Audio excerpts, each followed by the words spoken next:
Certaines personnes me posent la question comment déterminer lorsque la personne s'enregistre s'il s'agit d'un candidat ou d'un employeur. Le tout se décide dans la page Register. Je clique. Au moment de l'enregistrement du nouvel utilisateur, je vais ajouter des boutons radio ici qui vont me demander si je veux m'enregistrer comme entreprise ou candidat.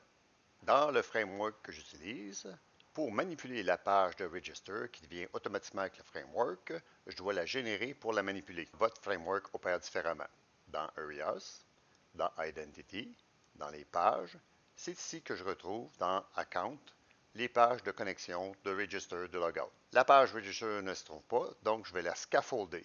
Bouton droit sur Account, Ajouter, nouvel élément généré automatiquement dans Identity, Ajouter. La boîte de dialogue suivante me demande quelle page générer afin de la manipuler. C'est Register.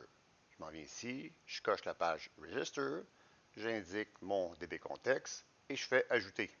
La page Register a été ajoutée, double-clic. J'ai ajouté ici une section qui permet d'afficher des boutons radio pour afficher candidat ou entreprise.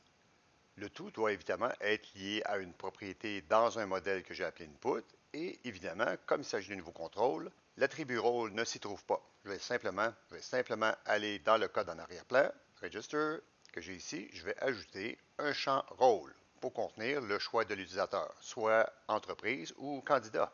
Un champ requis, l'étiquette je suis et j'ai mon champ rôle. Roulons l'application, voir si ça fonctionne. CTRL F5. Dans la page Register, c'est pas tellement élégant, mais j'ai candidat et entreprise. J'aimerais que candidat soit allumé par défaut lorsque la page s'affiche, car la plupart du temps, c'est un candidat qui va s'inscrire. Check it. Register. Par défaut, c'est candidat. Pour que le rôle maintenant s'ajoute automatiquement lorsque la personne justement choisit son rôle, dans Register, le code associé à la vue, double-clic, je m'en vais dans la méthode Post, m'assurer que l'utilisateur est bien créé. Juste après la ligne suivante, j'ajoute simplement la ligne Add to Role Async, le user et ce que la personne a entré dans le input.role. Roulons l'application, CTRL F5. Je vais ajouter SDF et je vais spécifier un candidat, Register. Le candidat n'existe pas dans la table des rôles. Je vais aller l'ajouter. En effet, le candidat n'existe pas. Rôle 2, candidat.